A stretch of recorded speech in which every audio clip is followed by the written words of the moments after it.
Olá, amigos e amigas da TV Câmara Itajaí, há 15 anos, as lentes para a cidadania, e aqui mais um Câmara Aberta. E hoje recebendo ele, que já foi vereador por 3 mandatos, foi deputado estadual e hoje está à frente de uma importante empresa pública aqui de Itajaí, que é a Invest Itajaí, antiga Itajaí Participações. Seja bem-vindo, Nicolas. Obrigado, Elis, e obrigado por isso, por esclarecer desde já que a empresa está passando por essa migração de nomenclatura e é muito importante a gente registrar daqui para frente Invest Itajaí. É um prazer enorme sempre estar aqui nos estúdios da TV Câmara, essa TV que eu ajudei a criar na época da presidência do PSET, se não me engano, ou antes ainda com o Paulinho, enfim. Mas eu estava ali no meio e é muito legal ver como Você era cresceu. vice-presidente da Câmara quando nós entramos, quando nós começamos. Exatamente. É muito legal ver o crescimento, ver que ela se consolidou. Muito bacana mesmo. É bacana te ter aqui de novo, né? A gente estava com saudade de você, não só como vereador, né? Mas com uma presença aqui sempre na TV Câmara. E assim, você começou uma nova fase na empresa pública, né, que é especializada em parcerias e captações de recursos para a cidade. Só que antes da gente falar isso, eu queria, que tem ligação também com essa tua atividade, tenho certeza, você esteve com o prefeito Robson na semana passada, isso? Nos Estados Unidos. Qual foi, no teu entendimento, a principal conquista dessa viagem e qual o balanço que você faz? Não, extremamente positivo. O convite partiu do governador para que o prefeito estivesse lá. Foi um privilégio para Itajaí, porque ele convidou 3 prefeitos. Na verdade, ele convidou um prefeito, o prefeito Topázio de Florianópolis, o prefeito Robson e o prefeito Tiago Balti foram, um na qualidade de presidente do Sinanfre, o Robson, e o Tiago na qualidade de presidente da Anfre. Por quê?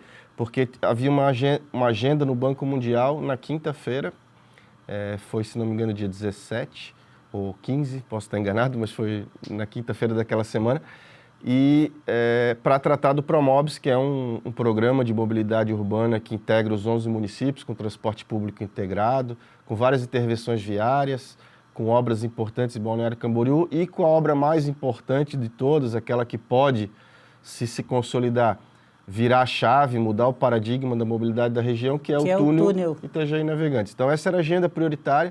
Por isso, quando eu soube do convite, eu falei, prefeito, vai, é fundamental, assumir esse compromisso pessoalmente com o banco, os recursos já estão empenhados lá, só falta assinar o contrato.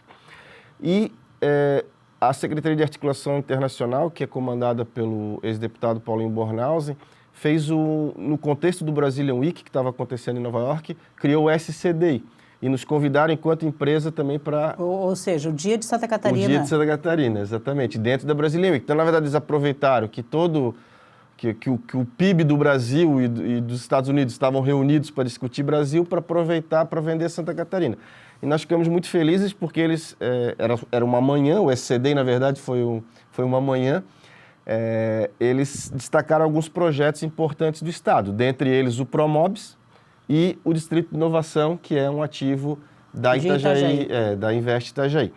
Então, nesse dia, eu e o prefeito intercalamos uma apresentação de cerca de 15 minutos, criamos uma conexão já naquele momento com o BTG, o Banco BTG, que vai estar aqui no dia 30, porque a ideia é a gente aproximar esses fundos de investimento, não só do ativo do distrito, mas de outros distritos. Então, acho que essa é a primeira conquista, digamos assim, embora não efetivamente concreta, mas nós demos um passo importante para a aproximação do distrito e de outros ativos de PPP e concessões com o BTG. Na quinta-feira, a agenda do Banco Mundial foi absolutamente fundamental. O Promobis, não que ele estava caindo, mas ele estava saindo da frente da fila. O banco tem pressionado muito por esse comprometimento político, exatamente porque, embora o contrato não esteja assinado, os recursos no banco já estão empenhados, então o banco não está usando esse recurso para outra coisa, eles querem que agilize, então foi fundamental para a gente estabelecer, o prefeito acabou de assumir, então esse contato, dizer, olha, nós estamos firmes, queremos o projeto, vamos trabalhar lá em Itajaí para isso, e a maneira como o prefeito se colocou nessa reunião, de fato, foi muito importante. Então, avançamos bem em direção ao túnel, em direção à mobilidade urbana por BRT elétrico, por intervenções como o binário da Oswaldo Reis, que tem vai ter recurso do Banco Mundial, enfim. E conquistamos o recurso para 2027 e 2031 da Ocean Race. Isso foi num café da manhã. Mais uma vez, né? Foi, na quarta-feira, eu acho. Porque o prefeito chegou e apresentou o ofício lá para o governador e tal. E aí o governador disse, não, vem tomar café comigo porque isso aqui é muito dinheiro e tal. Mas ele não tinha entendido que eram 2 edições que estavam ali, porque a gente já quer firmar as 2 edições para criar o calendário. E aí ele entendeu de manhã, já disse, então vamos lá gravar o vídeo, gravou o vídeo, se comprometeu em aportar os recursos. Claro que ainda tem outras etapas burocráticas, mas esse é um anúncio super importante para a gente consolidar mais 2 edições da Ocean Race. E o balanço é positivo no sentido desses contatos, dessas conexões que foram feitas. Nós, por exemplo, visitamos a sede da Google, que eu particularmente achava, estava ali na agenda do governador, eu achava que a gente ia fazer mais turismo dentro da Google do que propriamente conhecer alguma coisa, porque não era uma agenda da cidade, né? E muito pelo contrário, nós acabamos sendo recebidos pelos grandes diretores lá da empresa, até porque o governador estava junto, isso facilita, e o que eles nos apresentaram foram soluções interessantíssimas para a cidade. Soluções que são disponibilizadas já, por exemplo, para a fazenda, né? Eles têm, hoje, se a gente quiser fazer um levantamento dos imóveis da cidade e tal, a gente tem que fazer aquele voo, sobrevoo com avião e tal, né? Eles têm, nos últimos 30 anos, todas as nossas imagens de satélite, eles podem dizer se o cara construiu uma casa, se ele construiu mais um galpão, o que acrescentou ali. Então, isso para a fazenda é um instrumento super importante. Na mobilidade, eles têm, enfim, um universo de opções gratuitas e outras que são pagas, mas que, a nosso ver, ali vale muito a pena de um município se conectar a isso. Florianópolis está muito na frente nesse aspecto.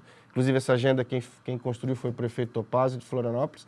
E a gente já também se conectou com eles, trocamos cartões. Eles vão nos visitar e nós vamos visitá-los no escritório em São Paulo.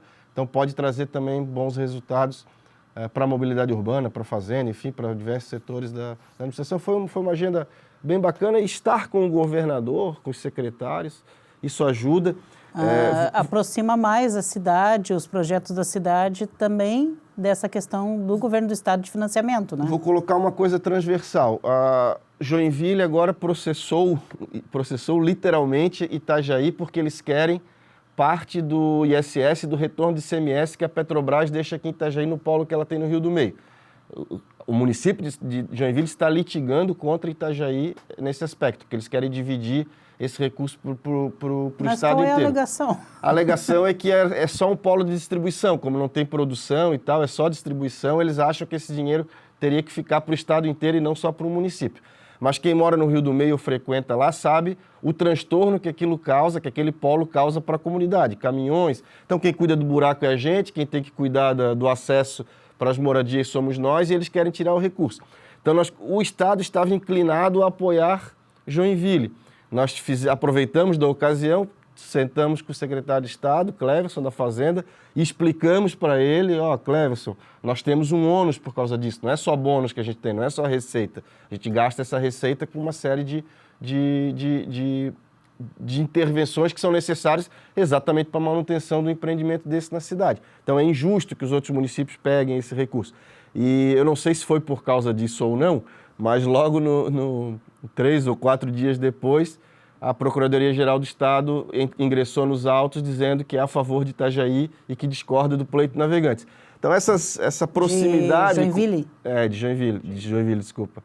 Então, essa proximidade, essa estar junto é uma coisa muito importante e essa viagem rendeu até isso, né? Ou, pelo menos, muito provavelmente. Nossa, então agora sim, depois dessa viagem toda, né? São muitos investimentos, mas tudo também diz respeito um pouco à atividade que você vem a desempenhar, né, que está desempenhando à frente da empresa pública de captação de recursos, que hoje chama-se Invest Itajaí. No dia da aprovação, inclusive em primeira votação aqui do projeto de lei que fez essa modificação do nome da empresa, que era Itajaí Participações, para Invest Itajaí, e também houve uma liberação de recursos na ordem, se eu não me engano, de 2,5 milhões de reais para que vocês consigam estruturar os projetos que tem para esse ano. Eu acho que eu te entrevistei, né, e tu me disseste assim, olha, a gente precisava mudar o nome até para modernizar, mas não apenas por uma questão de brio, sei lá, eu quero mudar o nome porque eu não gosto daquele outro nome. Tem uma medida prática para essa mudança de nome, né? Sim. É porque, assim, não é olhar no retrovisor, né? A empresa foi criada em 2012, por lei, em 2013 ela foi instituída oficialmente na junta comercial e tal, e passou a existir juridicamente. Mas na prática, pouco aconteceu. Por que eu não olho no retrovisor? Porque mesmo o pouco que aconteceu, aconteceu. Então, hoje, o imóvel foi transferido para a nossa propriedade, então nós temos um ativo lá com 2 milhões de metros quadrados, que é onde vai sair o Distrito de Inovação. O Centro de Inovação está lá, funcionando bem. O arruamento até chegar nesse imóvel foi feito. Então, foi devagar? Foi, mas aconteceu. Mas a dinâmica do prefeito Robson é diferente da dinâmica dos prefeitos que o antecederam. Então, ele quer fazer com que a empresa funcione, seja efetivamente a unidade de PPPs e concessões do município. Isso a lei já diz desde 2019, mas não aconteceu ainda. A Itajaí Participações, agora Investe Itajaí, não estruturou nenhum projeto de PPP nem de concessão. Ele quer fazer isso, ele já elencou uma série de ativos. De 2019 para cá, não houve essa, digamos assim, eu até dei uma olhada na lei que instituiu a Itajaí Participações, né? E está lá com uma coisa bem clara, acho que é o primeiro parágrafo, ou um item do primeiro artigo, que é exatamente o estabelecimento de parcerias. Sim, exatamente. E nunca houve, né? Então, como nunca houve, repito, assim, não é olhar no retrovisor, porque alguma coisa foi feita e nós encontramos a empresa num momento, digamos assim, com a estrutura jurídica pronta para a gente startar, né? Então, faltava era recurso para a gente poder fazer contratações e tal, e faltava vontade política de estabelecer isso como prioridade. O prefeito veio com essa nova dinâmica e nós entendemos, então, que era fundamental também mudar o nome para mostrar para a sociedade que nós estamos vivendo um novo momento e que, a partir de agora, essa empresa vai ser efetivamente uma unidade de concessões e PPPs. Nós vamos disponibilizar ativos da cidade para que a iniciativa privada venha ser nossa parceira e tire cargas pesadas dos ombros do município. Esses ativos eu posso citar o estádio Dr. Ercílio Luz, do Marcílio Dias, posso citar Parque da Atalaia, Morro da Cruz, Orla das Praias, praças das mais diversas, centro de eventos. Nós estamos trabalhando numa PPP que é polêmica, mas que eu não tenho nenhum receio de defender, que é a PPP de educação, alguma coisa que já deu certo em Minas Gerais, já deu certo em São Paulo e no Paraná. Hoje, o que é moderno no Brasil, o que está funcionando, é você separar a parte pedagógica da infraestrutura. Então, não faz sentido um diretor de escola ter que se preocupar com a lâmpada que queimou, com segurança que não veio porque está de atestado, com a merenda que não está boa. Então, o modelo que está sendo adotado nesses estados você concede à iniciativa privada, através de uma PPP, a gestão das escolas, inclusive construção, ampliação, reforma, e toda a parte de infraestrutura, segurança, merenda, é com um gestor privado. E a parte pedagógica, evidentemente, é completamente 100%, isso não vai nunca deixar de ser pública. Isso te dá uma escola de muito melhor qualidade, te dá uma merenda de muito melhor qualidade, te dá uma segurança de muito melhor qualidade e, no fim das contas, um ensino de melhor qualidade, porque o corpo pedagógico está preocupado com ensino, com pesquisa, com pedagogia e não está preocupado com o buraco, com o reboco, com essas coisas que são... Mas, Nicolas, nesse caso especificamente, a questão da parceria público-privada para, digamos assim, uma terceirização da administração da escola, no teu entendimento, é realmente eficaz? E como que isso é mais barato para o poder público? O custo, digamos assim, que empata, porque vamos supor que a última escola construída em Itajaí foi em 2011, foi o Pedro Rizzi ali no Cidade Nova.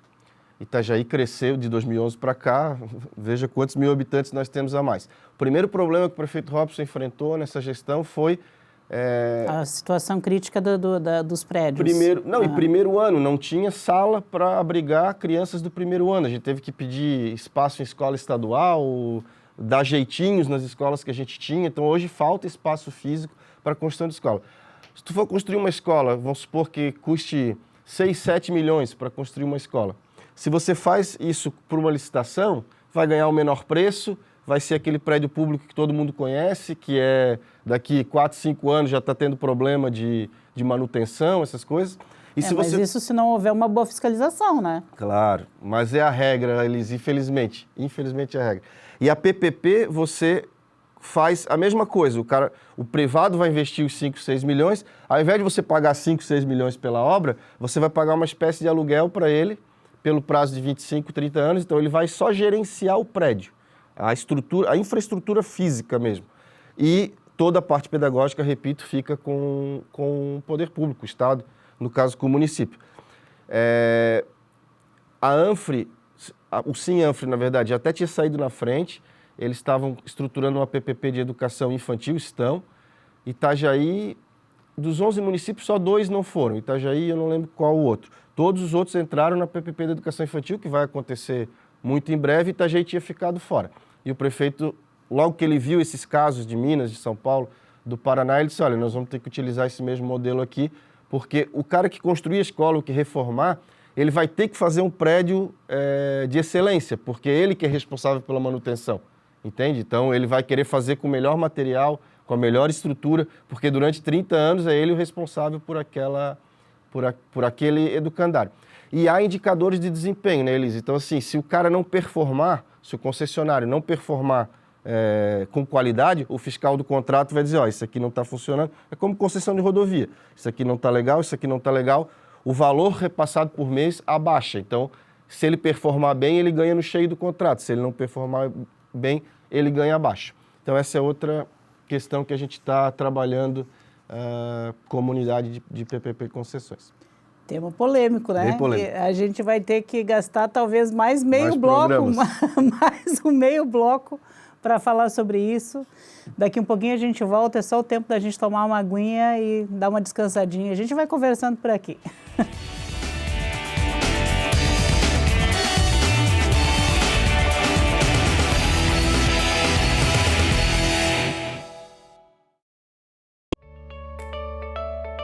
Fique por dentro do que acontece na Câmara de Vereadores de Itajaí. Inscreva-se no canal do YouTube. Curta a página no Facebook. Siga o perfil no Instagram. E também no X. Acompanhe todo o conteúdo do Poder Legislativo nas redes sociais. @Câmara Itajaí.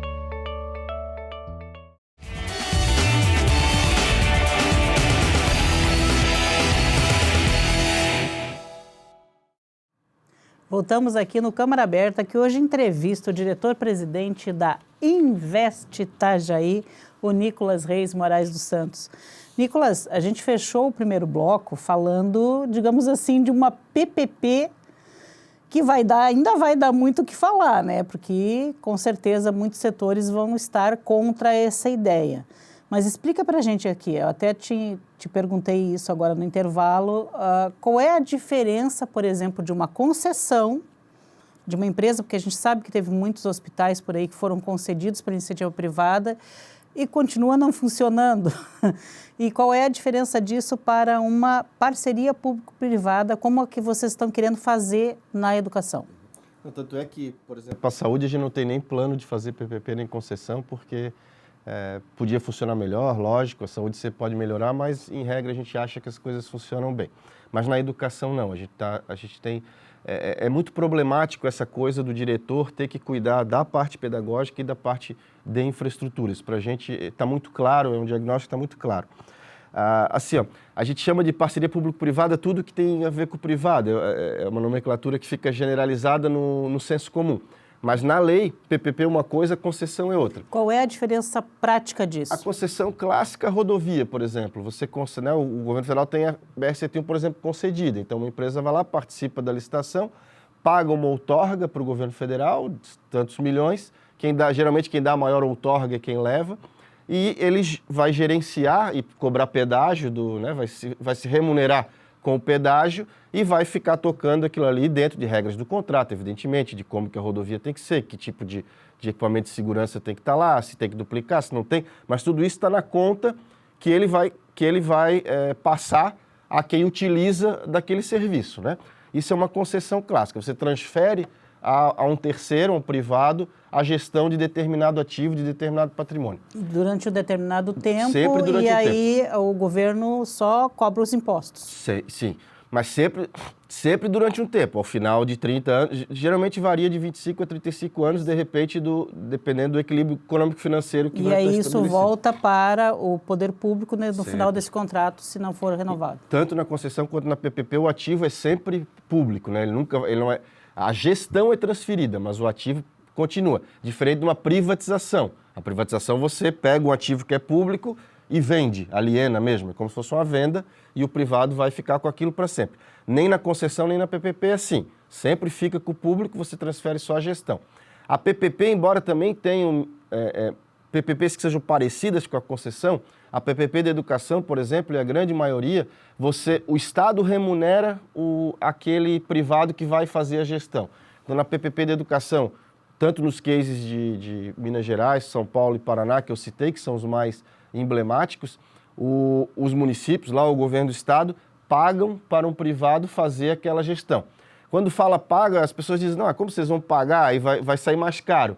Não, para fechar essa conta para o edital e para a rua, os tribunais de conta fazem exatamente a avaliação se isso está sendo mais econômico ou mais custoso do que a gestão 100% pública. Então, para sair um edital desse, para ir para a rua, para licitar, passa pelo crivo do Tribunal de Contas e o Tribunal de Contas vai avaliar, a primeira coisa que ele vai avaliar é isso.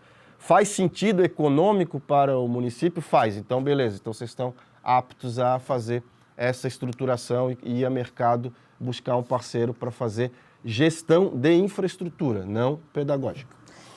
Ainda para a gente matar esse assunto, essa questão, quando tu falas assim, ele vai gerenciar, mas também vai fazer, sei lá, as reformas ou ampliações que sejam necessárias. Ele vai receber por isso? Sim, claro. Se ele vai receber por isso, de qualquer forma, não é o município, não é o ente público que está pagando? Sim, claro. Mas tu imagina, quando o Estado, o município gerencia exclusivamente a educação, certo? Se quebrou um ar-condicionado, a calçada da escola foi danificada por um caminhão, qualquer coisa que aconteceu, um vândalo foi lá e quebrou a grade. Existem certos valores que você consegue fazer sem licitação, com dispensa, ok, mas de qualquer forma é um processo. E a maioria é por licitação. Isso demora, porque é unidade por unidade, é item por item, né? Se você licita em blocos, você tem um gestor, esse gestor já está responsável por isso. Ele faz as compras diretamente, ele não licita, ele não faz nada. Tudo é muito mais rápido. Você resolveu... Se amanhã a empresa da merenda resolve não atuar mais em Itajaí, quebrou, faliu, ou então está falindo e está oferecendo um serviço de qualidade ruim, como acontece frequentemente. O uniforme vem com lote estragado. Isso tudo hoje é tudo moroso, porque é licitação por licitação, é item por item. Se você licita uma estrutura para cuidar de um lote de escolas, de 4, 5, é aquela empresa que vai cuidar disso tudo. E é com essa empresa que eu estou lidando desde a caneta até um telhado que caiu, um ginásio que teve um problema, sabe? Então é muito mais eficiente, muito mais eficaz do que o modelo que nós adotamos hoje, na minha modesta opinião. Vou falar de outra coisa polêmica, orla de praia. A orla de Ipanema, Copacabana, no Rio de Janeiro, como a gente conhece, ela é ela é concedida à iniciativa privada há mais de 20 anos. Pouca gente sabe disso. Mas todos aqueles que, em vez de tu licitar quiosque por quiosque, acaba a licitação do quiosque, tem que fazer outro, o Ministério Público incomoda. Você licita um gestor da praia, ele não é dono da praia, mas ele tem, dentro de um plano diretor pré-estabelecido, o direito de explorar aqueles quiosques. Aí ele é obrigado a colocar banheiro, ele é obrigado a manter a calçada em bom estado, ele é obrigado a ter chuveiro, ele é obrigado a gerenciar se o restaurante eventualmente esteja ocupando a praia de maneira irregular, ele faz essa fiscalização e não o poder público. Então, orla, por exemplo, é outra coisa que a gente tem trabalhado, a possibilidade de fazer gestão. Então. E até praça, ali, só para concluir, eu levei o prefeito no Vale do Anhangabaú, em São Paulo, que é uma praça lindíssima, onde está posicionado, inclusive, o teatro municipal talvez mais bonito do Brasil, e essa praça estava abandonada. O turista, o próprio morador de São Paulo, estava fugindo dela, né? Hoje ela está concedida à iniciativa privada em troca de publicidade e eventos, e está a coisa mais linda. Quem for a São Paulo, visite, que você vai visitar com segurança. Então, mesmo as praças, a gente está pensando em fazer esse tipo de concessão, nesse caso, não PPP, para que o privado explore, pague uma outorga para a gente e explore fazendo eventos, vendendo espaços de publicidade e mantendo aquilo que é um peso hoje para o município que tem que cuidar de saúde, que tem que cuidar da educação e tem ainda que cuidar desses espaços. Então, assim, agora entrando realmente na Invest Itajaí, esse é um dos planos, uma das metas principais da tua gestão, o que já foi iniciado e de que forma estão se dando essas conversas, digamos assim, antes da gente entrar em centro de inovação, lá no Elume, no prédio do Elume, como é que vocês estão pensando em trabalhar essa questão? Como é que vocês estão indo atrás dessas parcerias? Uhum. Não, primeiro, assim, aquela hora que eu falei de não olhar no retrovisor, né? Porque o fato de Itajaí ter uma empresa pública, isso é super importante, né? Santa Catarina tem a SC Invest, São Paulo tem a SP Parcerias, eu acho que a maioria dos entes públicos, seja governos estaduais ou municipais, que criaram suas empresas, saíram na frente nesse novo modelo, digamos assim, de fazer gestão.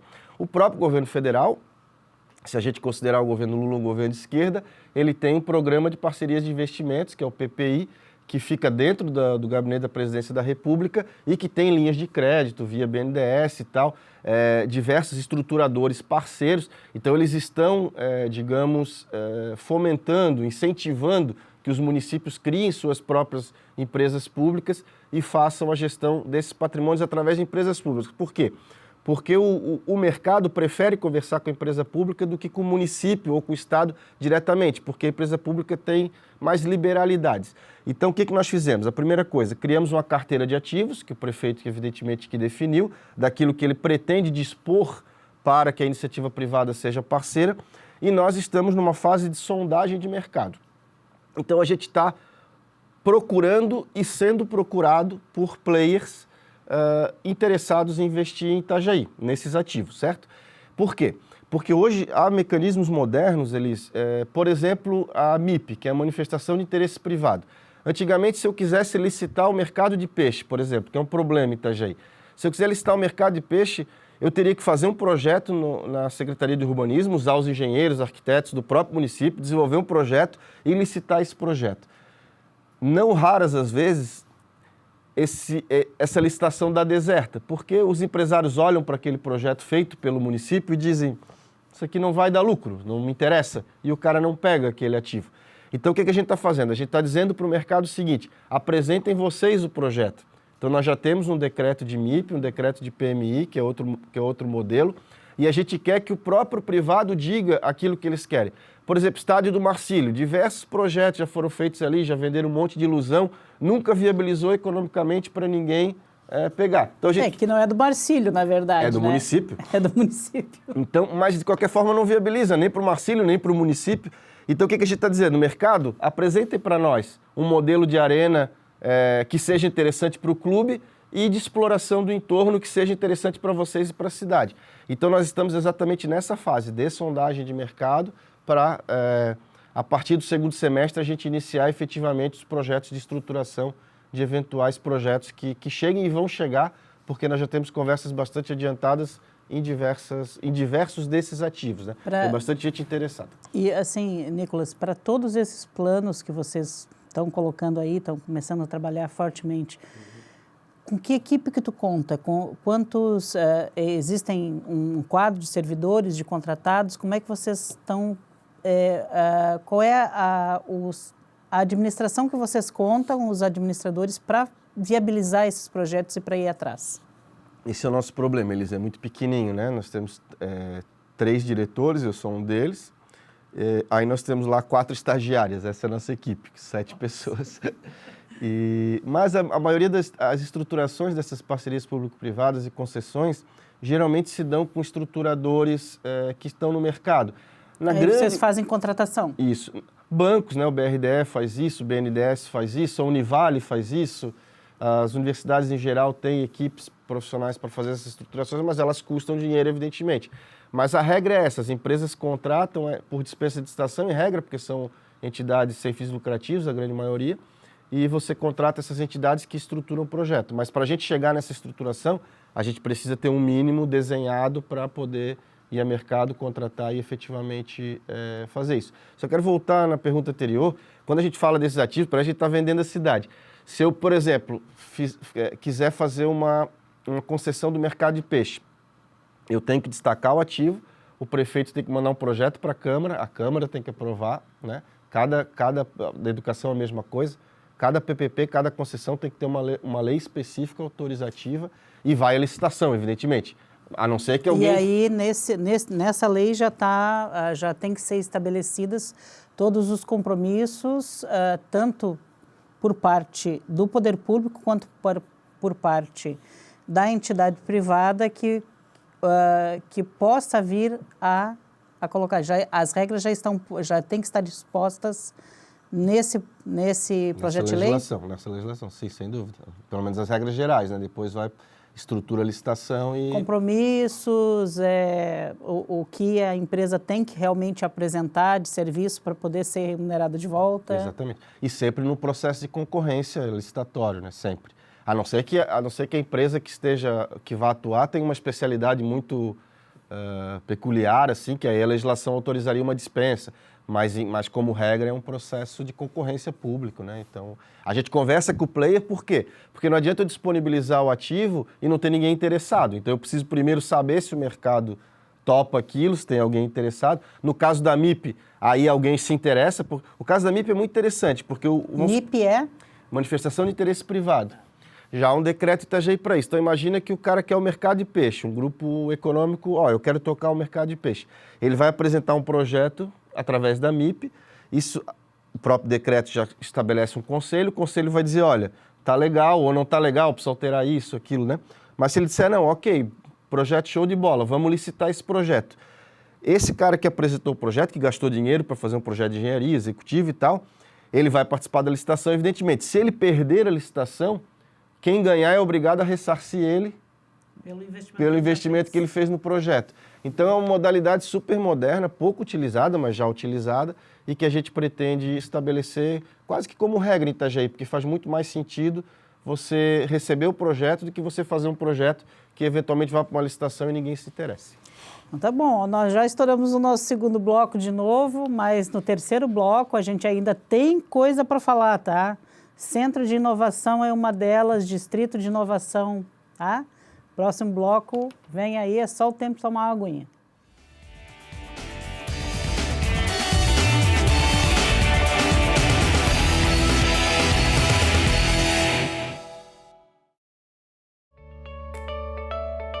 Fique por dentro do que acontece na Câmara de Vereadores de Itajaí. Inscreva-se no canal do YouTube. Curta a página no Facebook. Siga o perfil no Instagram e também no X. Acompanhe todo o conteúdo do Poder Legislativo nas redes sociais. @Câmara Itajaí.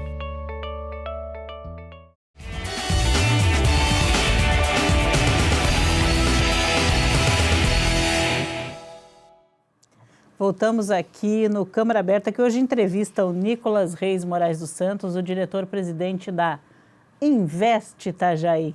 Esse nome é muito bom, né? E não vou dizer que é uma cópia, né? Mas ele está, digamos assim, em muita sintonia com a empresa pública também de atração de investimentos do governo do estado, né? Que é Invest Santa Catarina e Invest Itajaí. Isso.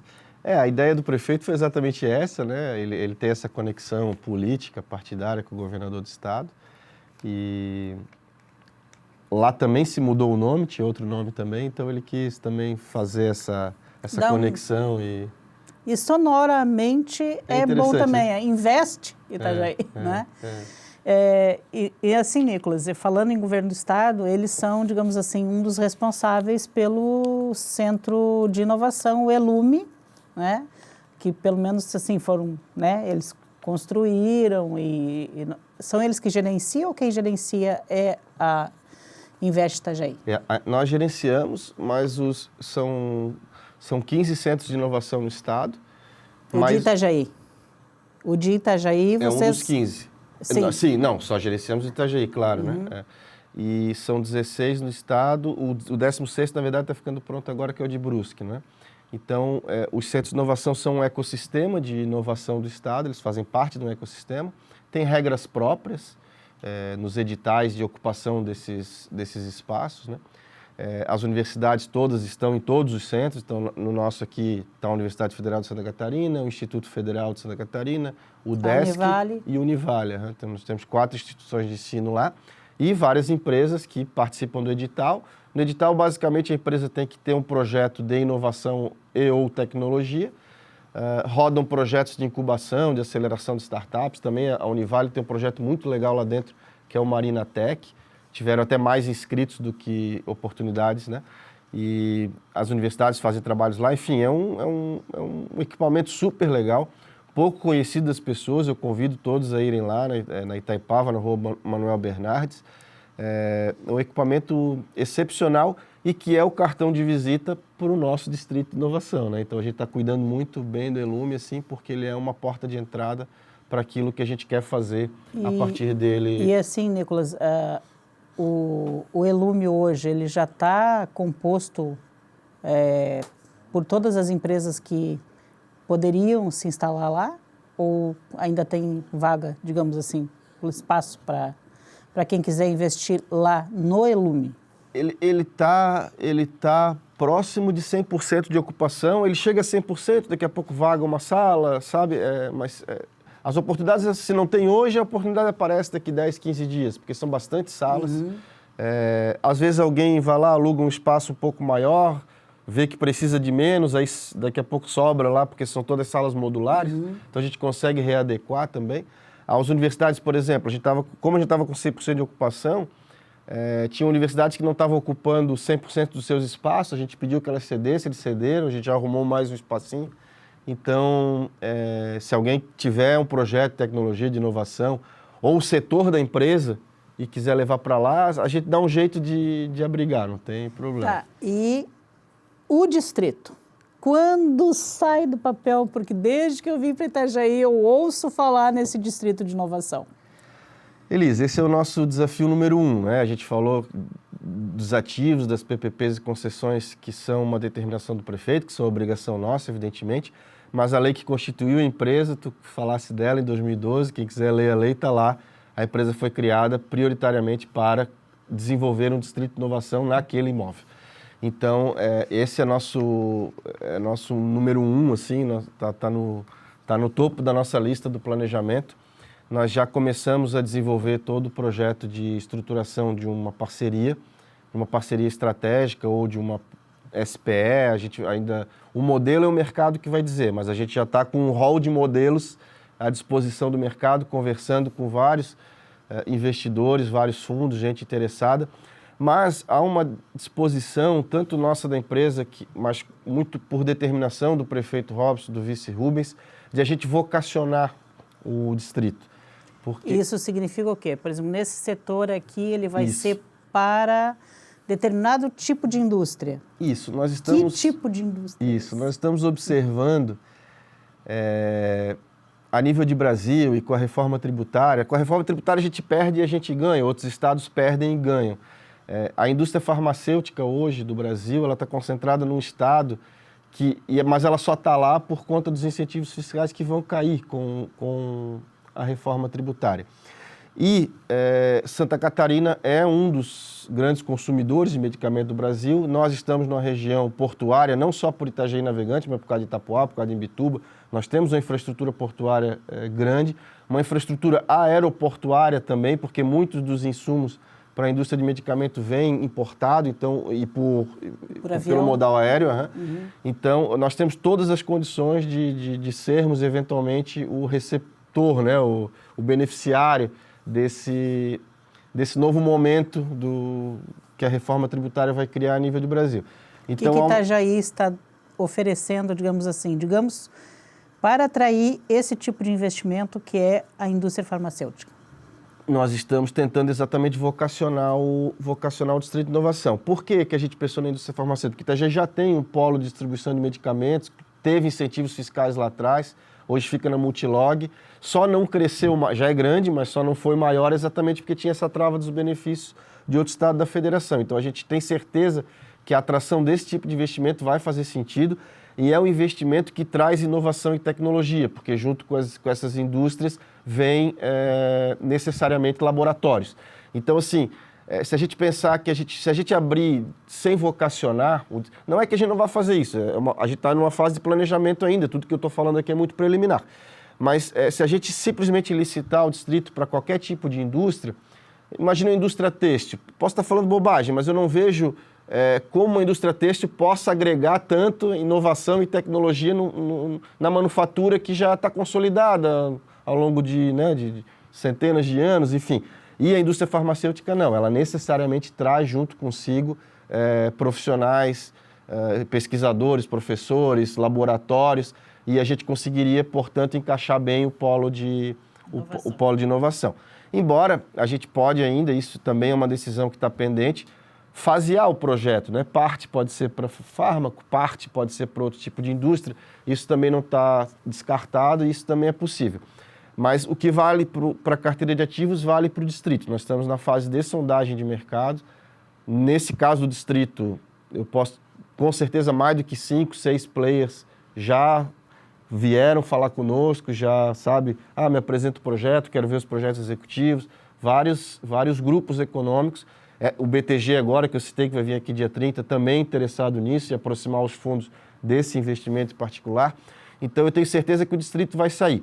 Mas a gente não quer só que ele saia, a gente quer que ele saia, repito, vocacionado para alguma coisa que mude a realidade da cidade. Então, por isso que a gente está com muita calma, assim, sabe, caminhando, não lentamente, mas caminhando em frente, mas lentamente no sentido da gente escolher a melhor opção para que o distrito se desenvolva, mas se desenvolva agregando valor à cidade, sobretudo ao futuro dos empregos, da nossa receita, da qualidade de vida das pessoas. Assim, uma última pergunta, Nicolas. Apesar de que você disse assim, a gente está fazendo as coisas com calma, mas, de qualquer forma, existe um planejamento e existe uma estimativa de quanto em quanto tempo vocês conseguem implementar cada etapa. Essa primeira etapa, por exemplo, para qualificação, se o distrito realmente será vocacionado para a indústria farmacêutica, ela vai até quando essa fase? Eu acho que vai até logo, vai até muito pouco, assim, porque